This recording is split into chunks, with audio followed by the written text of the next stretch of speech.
اللہ اللہ اللہ اللہ اللہ اللہ اللہ اللہ الحمدللہ وکفا وسلام علی عبادہ الذین اصطفیٰ اما بعد فاعوذ باللہ من الشیطان الرجیم بسم اللہ الرحمن الرحیم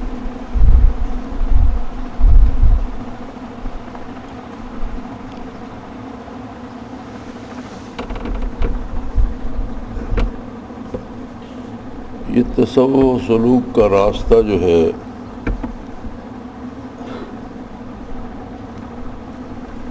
یہ بڑا مضبوط رشتہ بھی ہے، ناقابل شکست بھی،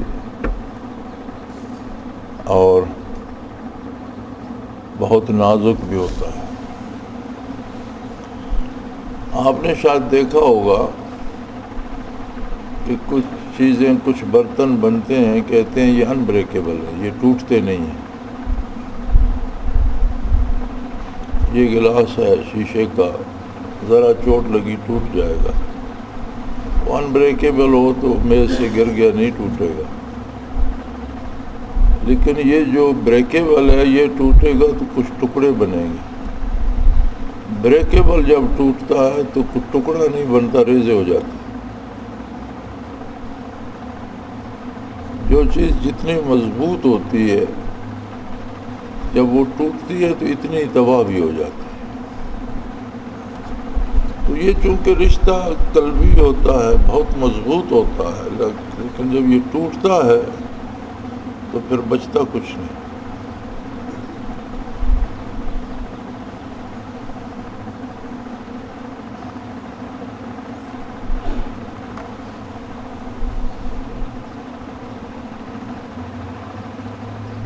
مضبوطی اس میں یہ ہوتی ہے کہ اس کی بنیاد للہیت پر ہے،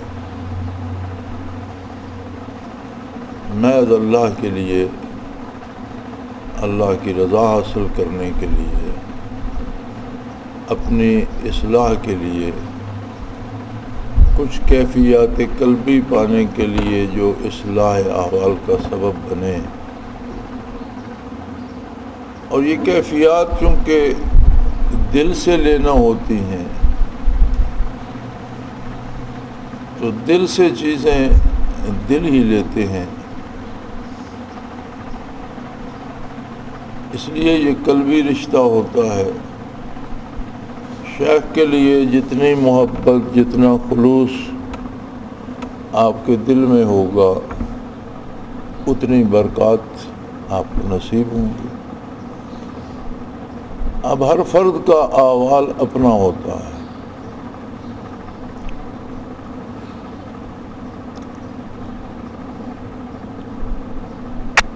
اور افراد کے احوال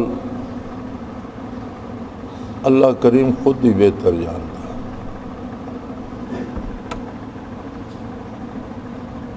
حتیٰ کہ جب فرمایا اعوذ باللہ من الشیطان الرجیم بسم اللہ الرحمن الرحیم ان الذین کفروا سواء علیہم اانذرتہم ام لم تنذرہم لا یؤمنون ختم اللہ علی قلوبہم وعلی سمعہم وعلی ابصارہم غشاوہ ولہم عذاب عظیم۔ صدق اللہ العظیم۔ نبی کریم صلی اللہ تعالی علیہ وآلہ وسلم کو خطاب فرماتے ہوئے اللہ کریم نے فرمایا کہ آپ کی بعثت عالیہ، نزول کتاب، بے پناہ معجزات، اور پھر جو برکات، جو کشش، جو نور، جو رحمت، جو کیفیات آپ کے وجود عالی میں، آپ کی نگاہ پاک میں ہیں، اس سب کے باوجود جو لوگ کفر پر اڑے ہوئے ہیں اب ان کے لیے برابر ہے، سواء علیہم انذرتم ام لم تنذرہم، آپ ان کے ساتھ محنت کریں، انہیں آخرت کے بارے بتائیں یا نہ بتائیں، برابر ہے۔ ہم لا یؤمنون، وہ ایمان نہیں لائیں گے، آپ جتنا مجاہدہ بھی کریں، جتنی محنت بھی کریں، وہ ایمان نہیں لائیں گے۔ کیوں ایمان نہیں لائیں گے؟ ختم اللہ علی قلوبہم وعلی سمعہم وعلی ابصارہم غشاوہ، اللہ نے ان کے دلوں پر مہر کر دی ہے، ان کے کانوں پہ مہر کر دی ہے، ان کی آنکھوں پہ پردہ ڈال دیا ہے، وَلَهُمْ عَذَابٌ عَظِيمٌ، اور انہیں سخت سزا ملے گی۔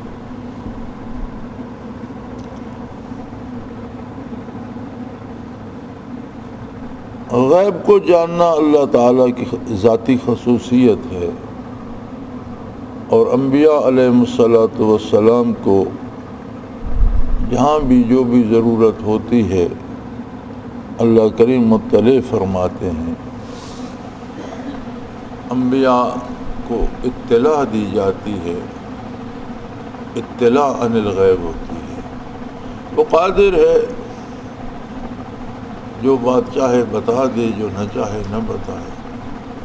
یوں تو اس کی ذات سب سے بڑا غیب ہے، اس کی صفات غیب ہیں، فرشتے، جنت، دوزخ، آخرت کی ساری باتیں جو وہ غیبات ہیں جو رسول اللہ صلی اللہ علیہ وسلم نے عام فرمایا اور ہر ایک کو تعلیم فرمایا۔ جس قدر علوم ذات باری سے مخلوق میں تقسیم فرمائے گئے، اگر سارے بھی جمع کر لیے جائیں تو جو علوم نبی کریم صلی اللہ علیہ وسلم کو عطا ہوئے اس کا عشر عشیر بھی نہیں بنتی۔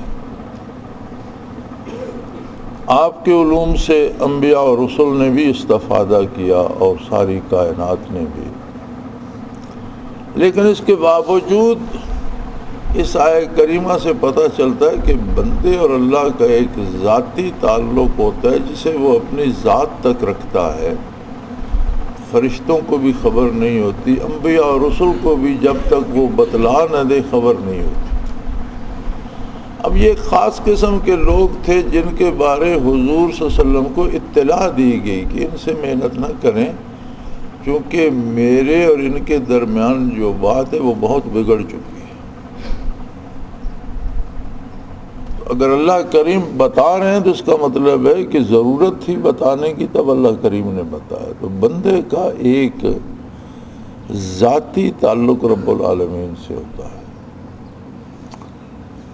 یہ جو حضور صلی اللہ علیہ وسلم نے تلقین فرمائی نماز با جماعت کی، اور بہت تاکید فرمائی، اور فرمایا کہ وہ اکیلے نماز پڑھنے سے کہیں فرمایا 26 گنا، کہیں 27 گنا زیادہ ثواب ہوتا ہے۔ تو اس میں ایک حکمت یہ بھی ہے کہ اگر 50، 100، 10، 20 بندے کھڑے ہیں تو ہر بندے کا جو قلبی تعلق اللہ کے ساتھ ہے وہ اس کا ذاتی ہے، اس کی اپنی قسم کا ہے۔ جس طرح 50 بندے کھڑے ہیں ہر ایک کا قد اپنا ہے، شکل اپنی ہے، علم اپنا ہے، سوچ اپنی ہے، رنگ اپنا ہے، بہت سی چیز ہر ایک کی انفرادیت ہے، اسی طرح اس کا جو تعلق رب العالمین سے وہ بھی اس کا انفرادی ہے۔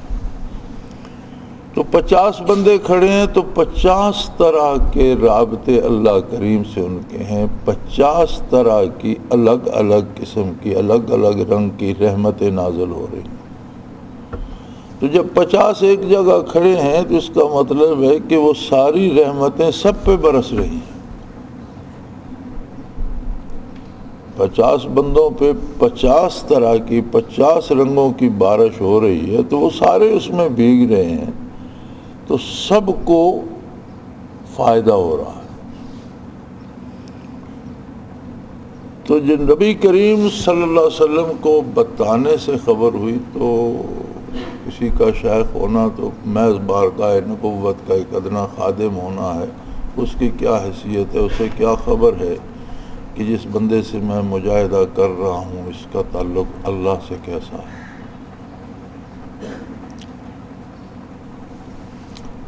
شیطان مجاہدہ کرتا رہا، جن تھا، جنات زمین پہ آباد تھے، اس نے اتنی محنت کی، اتنی عبادت کی، اتنا مجاہدہ کیا،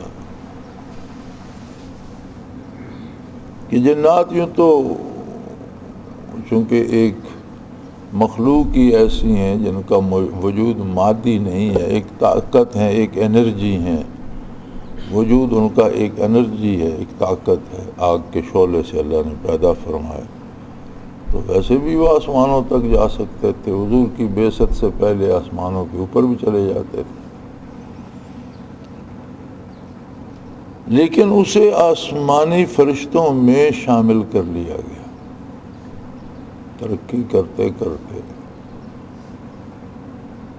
اور پھر وقت آیا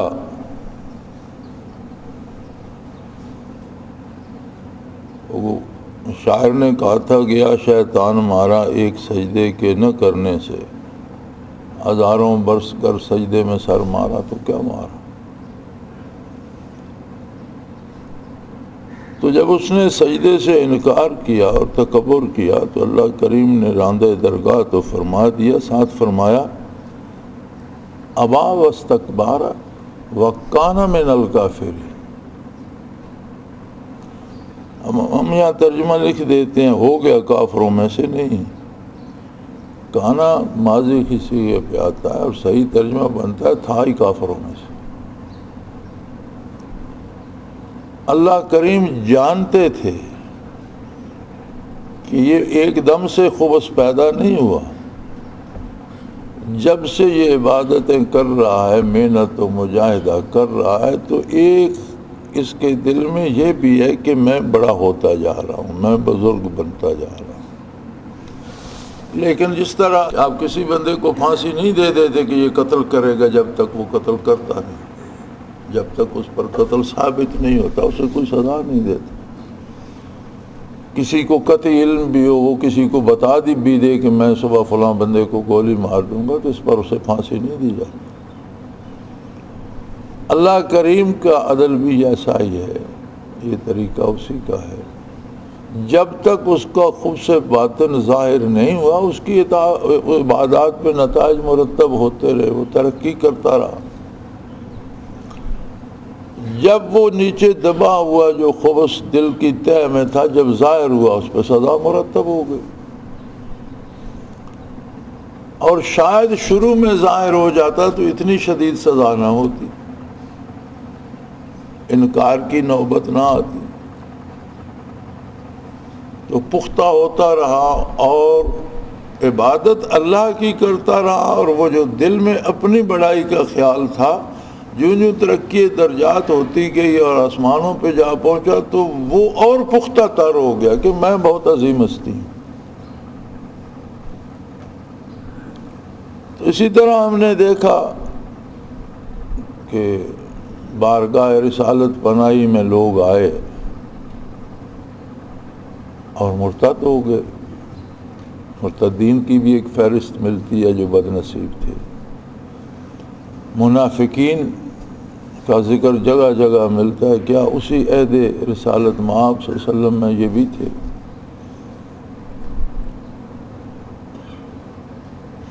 تو اس میں قصور کس کا ہے؟ ان کے اندر کہیں دل کے نہاں خانے میں اپنی کوئی غرض پوشیدہ تھی، عبادت میں خلوص نہیں تھا، نبی کریم صلی اللہ علیہ وسلم کے ساتھ خلوص نہیں تھا، اللہ کے ساتھ خلوص نہیں تھا، اندر کہیں کوئی اپنا خیال، اپنی بڑائی، اپنی بزرگی، اپنے کسی مفاد کا کوئی خیال اندر چھپا ہوا تھا، اور جب جب سامنے آتا گیا تو ظاہر ہوتے چلے گئے۔ اسی طرح ہم نے دیکھا کچھ لوگ ہم سے پہلے تھے، غالباً 3 لوگوں کا حال تو مجھے یقینی معلوم ہے، شاید کوئی اور بھی ہوں،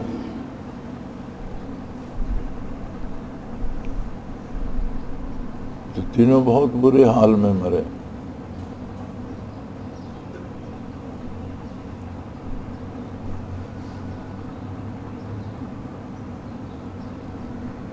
اس کی وجہ یہی ہوتی ہے کہ یہ نہیں ہوتے کہ اچانک جی کوئی غلطی ہو گئی اور اس پہ وہ اتنی بڑی سزا مرتب ہو گئی۔ غلطیاں تو انسان سے ہوتی ہیں، پھر وہ توبہ کرتا ہے، رجوع اللہ کرتا ہے۔ غلطی ہو جانے سے، کوتاہی ہو جانے سے اس طرح کا نقصان نہیں ہوتا جتنا نقصان یہ چیزیں دل میں پالنے سے ہوتا ہے۔ تو چونکہ اسی طرح شیطان کی طرح لوگوں نے 20 18 سال 15 سال محنت کی، سلسلے میں رہے، حضرت کی خدمت میں رہے، اور پھر نامراد ہو کر چلے گئے، اور پھر نہ دین رہا، نہ دنیا رہی، نہ آخرت رہی، نہ یہ عالم رہا۔ تو یہ چیزیں کوئی کسی دوسرے کے لیے چیک نہیں بن سکتا کہ میں کسی کو کہوں تمہارے اندر یہ ہے، کوئی مجھے کہ یہ غلط ہے۔ یہ معاملہ اللہ کے ساتھ ہوتا ہے، اور ہر دل کو وہ خود ہی بہتر جانتا ہے۔ ہر بندے کی کیفیات قلبی وہ ذاتی طور پر جانتا ہے۔ الگ بات ہے کوئی بات کسی پہ منکشف فرما دے تو نبی کا کشف حتمی ہوتا ہے، ولی کا کشف بھی حتمی نہیں ہوتا، یقینی نہیں ہوتا۔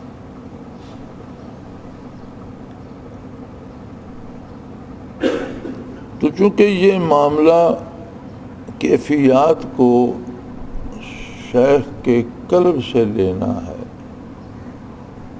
دل سے لینا ہے، لطیفہ قلب سے، لطیفہ ربانی سے لینا ہے، تو دل سے دل ہی لے سکتا ہے۔ دل راہ بدل رہے، دلوں سے دلوں کو راہ ہوتی ہے۔ کوئی ہوشیاری یا چرب بیانی یا یہ چیزیں نہیں۔ نبی کریم صلی اللہ علیہ وسلم نے فرمایا کہ ہو سکتا ہے میرے پاس دو شخص آئیں اور ایک اپنی بات کی وضاحت نہ کر سکتا ہو، دوسرا چرب زبان ہو اور اس کا حق نہ بھی بنتا ہو، تو باتیں کر کے مجھ سے منوا لے کہ میرا یہ حق بنتا ہے اور مجھ سے اپنے حق میں فیصلہ لے لے۔ یہ ممکن ہے، لیکن یہ بات یاد رکھو کہ آخرت کو اس کی بہت سخت سزا ملے۔ ایک تو ناحق لینے کی سزا ہوگی، دوسری اللہ کے نبی کو دھوکہ دینا ایک الگ جرم اس پہ لگ جائے۔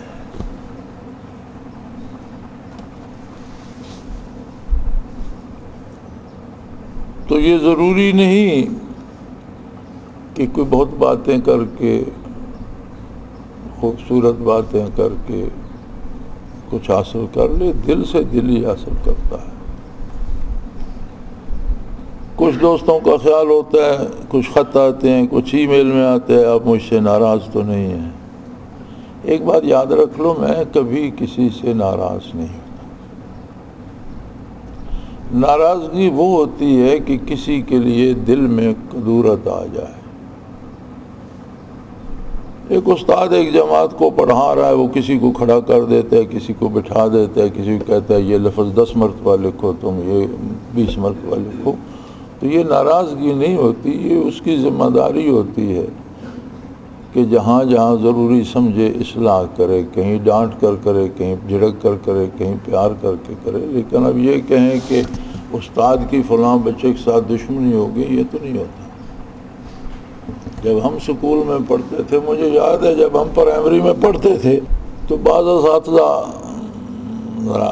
عام قسم کا سلوک کرتے تھے، بعض پڑھائی میں بڑی سختی کرتے تھے، تو ہم کئی دفعہ سوچتے تھے یار یہ استاد جو یہ حساب کا ہے، اسے اللہ کرے 2 دن بخار ہی ہو جائے، اسے تو بخار بھی نہیں ہوتا۔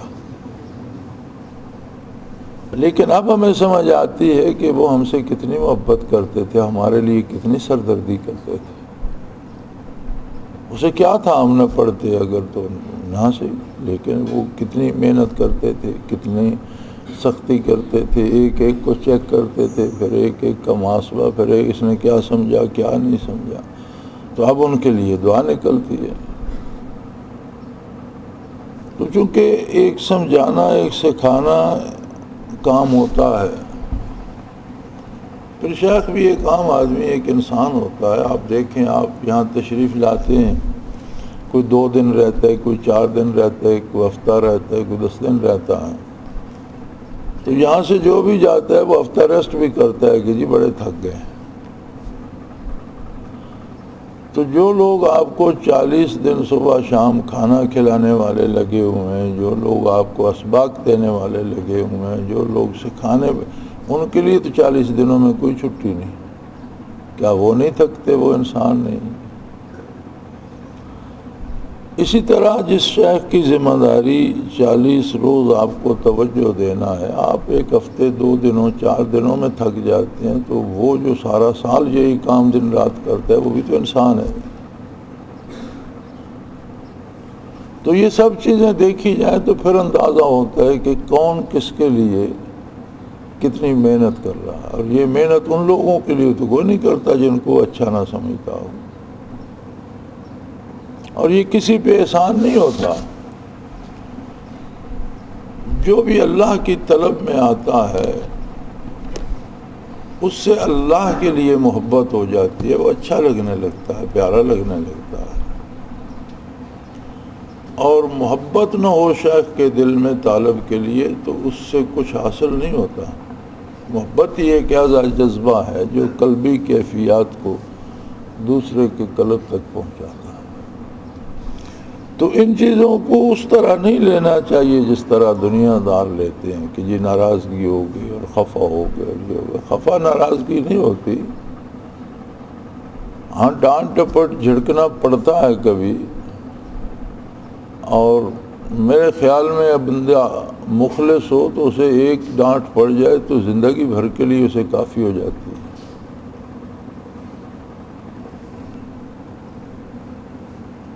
تو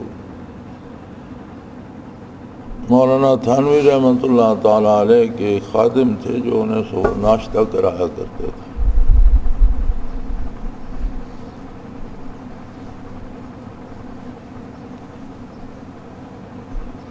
ایک دن انہوں نے صبح ناشتہ اور چائے بنا کر رکھی. کوئی بات ہوئی یا حضرت کو چائے پسند نہیں آئی تو وہ بھری ہوئی پیالی انہوں نے اس کے اوپر پھینک دی. ان کے بارے بھی یہی مشہور ہے کہ بہت سخت مزاج تھے. وہ بندہ کہتا ہے کہ برسوں میں آپ کی خدمت میں رہا اور برسوں مجھے یہ حسرت رہی کہ کاش کبھی پھر میرے اوپر اس طرح پیالی پھینک دیتے کہ ان کے اس چائے کی پیالی پھینکنے سے جو کیفیات مجھے نصیب ہوئیں وہ تو برسوں کی محنت سے نہیں ہوئی تھی. اور پھر کبھی ایسا نہیں ہوا، اور میں زندگی بھر تمنا کرتا رہا کہ کاش کبھی پھر اس طرح سے پیالی میرے اوپر انڈیل دیتے.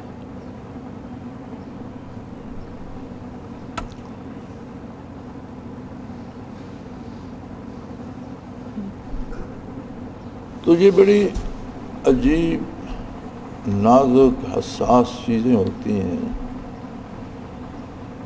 اور ان کو اسی انداز میں لینا چاہیے.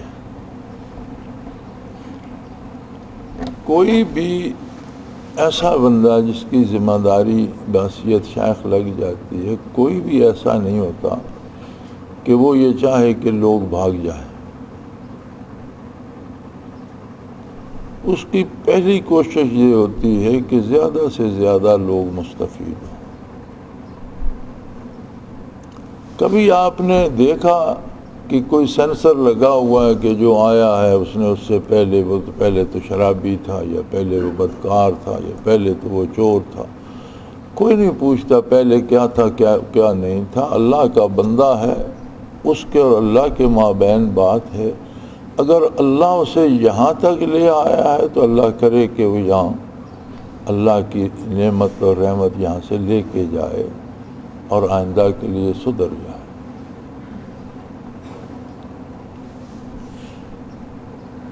کوئی فرق نہیں پڑتا اگر شیخ واقعی شیخ ہے تو اسے کوئی فرق نہیں پڑتا کہ کسی نے لاکھوں روپے دے دیے اور کسی نے جاتے ہوئے کرایہ بھی مانگ لیا تو اس کی طبیعت پہ کوئی فرق نہیں پڑتا. یا ایسے لوگ بھی آتے ہیں، اور اللہ کی شان ہے مجھے کبھی علم نہیں ہوتا کہ کس نے ادارے کو کیا دیا. میرا مسئلہ ہی نہیں ہے، نہ دو، اور دیتے ہو تو اللہ جانتا ہے. اللہ کا ایک ادارہ ہے، اللہ کے لیے کام ہو رہا ہے. تو آپ دیتے ہو تو اس سے اجر کی امید رکھو. کبھی یہ نہیں ہوتا کہ اس بندے نے تجھے ادارے کو، اب ایک ساتھی آیا اور یہ کہ میرے خیال 60-70 لاکھ روپیہ لگا کر اس نے یہ برآمدہ بنا دیا یا آپ کا یہ جو بار بن گیا، ایک بندے نے، ایک ساتھی نے بنا دیا. مجھے اس لیے پتہ ہے کہ اس نے مجھ سے اجازت لی تھی کہ یہ اس پہ کتنا اسٹیمیٹ بنتا ہے، خرچ آتے ہیں، میں پیسے دیتا ہوں. میں نے کہا ہم نے پیسے کیا کرنے ہیں اس بک بک میں، کیوں پڑا، یا خود ہی بنا دو. تو وہ بھی مجھے اس لیے پتہ ہے کہ اس نے مجھ سے بنانے کی اجازت لی تھی. اگر وہ لاکھوں جمع کرا جاتا، ادارہ بناتا رہتا، تو مجھے یہ بھی نہ پتہ ہوتا کہ ادارے کو پیسے کس نے دیے. نہ کبھی میں نے پوچھا ہے اور نہ مجھے اس کی ضرورت ہوتی ہے. الحمدللہ اللہ کا احسان ہے، اپنے لیے میں اب بھی خود مزدوری کر لیتا ہوں. اللہ کریم روزی دے دیتے ہیں، اپنی ضرورت سے زیادہ دیتے ہیں، میری ضروریات سے زیادہ مجھے دیتے ہیں. جب اللہ دے رہا ہے تو کیا ضرورت ہے. تو کوئی فرق نہیں پڑتا کہ اس نے ادارے میں اتنے دیے ہیں، اس کے لیے الگ مرغ پلاؤ بناؤ، اور اس نے کچھ نہیں دیا اس کے لیے دال بھی سب کے لیے اور گوشت بھی سب کے لیے. اسی طرح توجہ بھی سب کے لیے، برکات بھی سب کے لیے. کوئی خرچ کرتا ہے تو اس کا اور اللہ کے درمیان رشتہ ہے، اسے بھی چاہیے کہ اشتہار نہ دیتا پھر، بات کو اپنے اور اللہ کے درمیان ہی رہنے دے، وہ اچھی رہتی ہے. میں نے تو کبھی گریز ہی نہیں کی، الحمدللہ مجھے اس کی ضرورت ہی پیش نہیں آتی. ہاں یہ کہتا ہوں کہ جو لوگ ادارے کو فنڈز دیتے ہیں اس کا آڈٹ کیا کرو سالانہ، پتہ چلتا رہے کہ یہ لوگوں کی امانتیں ہیں، کہاں کہاں ادارے کے کس کس کام پہ خرچ ہے.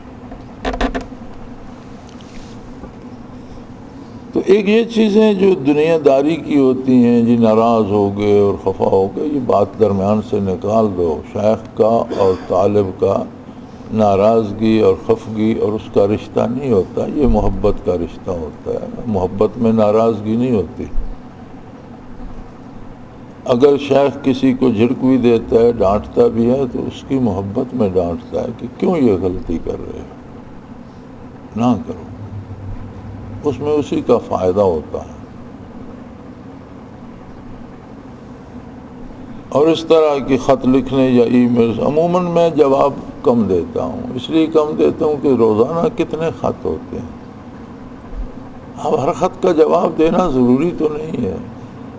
کوئی جواب طلب بات ہو جس خط میں، اس بات کا. اب ایک ساتھی لکھتا ہے جی میرے لیے دعا کریں، ساتھ واپسی لفافہ بھی بھیج دیتا ہے. میں نے دعا اس لفافے میں ڈال کے بھیجنی.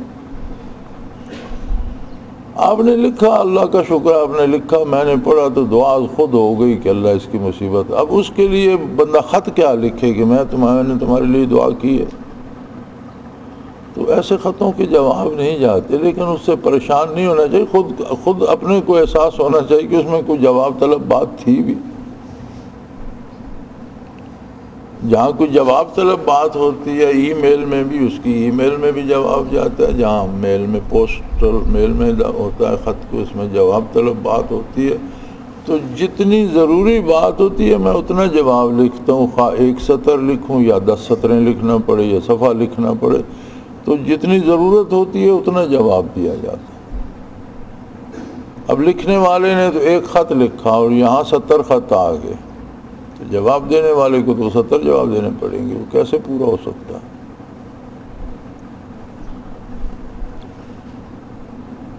تو یہ جو چھوٹی چھوٹی باتیں ہیں، ان کو اس طرح نہیں سوچنا چاہیے کہ جی مجھے ڈانٹ دیا تو ناراض ہو گئے، میرے خط کا جواب نہیں آیا تو ناراض ہو گئے. اب ہمیں خط سے پوچھ لو، اس میں کوئی جواب والی بات تھی تو آ جاتا جواب. اب شیخ کے پاس اتنی فرصت تو نہیں ہے کہ وہ گپ شپ کے لیے جواب لکھتا رہے، کہ آپ گپ شپ کے لیے خط لکھ دیں، وہ گپ شپ کے لیے جواب لکھ دیتے. تو یہاں تو گنتی کے لمحات ہوتے ہیں. اور مجھے حیرت ہوتی ہے ان لوگوں پر کہ جو فارغ بیٹھے ہوتے ہیں، انہیں کرنے کا کچھ نہیں ہوتا. میں حیران ہوتا ہوں کہ یہ کیوں اللہ کے دیے ہوئے اس وقت کو ضائع کر رہے ہیں. الحمدللہ ہمیں تو برسوں بیت گئے ہماری زندگی میں، تو چھٹی کا کوئی تصور نہیں ہے کہ چھٹی بھی ہوتی ہے. جو روٹین ورک ہے، وہ جو کام ہے وہ کام ہے، اس میں کوئی چھٹی نہیں. کھانے کی چھٹی نہیں، پینے کی چھٹی نہیں، سونے کی چھٹی نہیں، تو کام کی چھٹی کہاں سے آ گئی؟ ہم کھانے پینے میں تو چھٹی نہیں کرتے کہ آج چھٹی، آج کچھ نہیں کھائیں گے. نیند میں تو کوئی چھٹی نہیں کرتا کہ آج چھٹی، آج نہیں سوؤں گا. تو کام میں کیسے چھٹی آ گئی؟ چھٹی کا کوئی کانسیپٹ ہی نہیں، کوئی تصور ہی نہیں. تو اللہ کریم ہمت دے. تو محدود زندگی ہے، اس میں چھٹیوں کی ضرورت کیا ہے؟ بچپن، لڑکپن، بلوغت تک بہت سا وقت ضائع ہو گیا، بڑھاپا بیکار کر دیتا ہے. درمیان میں جو تھوڑا سا وقفہ ہے اس میں آدھا تو راتوں کی نظر ہو گیا. تو کتنا کام کا کتنا وقت بچتا ہے ہمارے پاس؟ وہ بھی چھٹیوں کی نظر ہو جائے تو باقی بچے گا کیا؟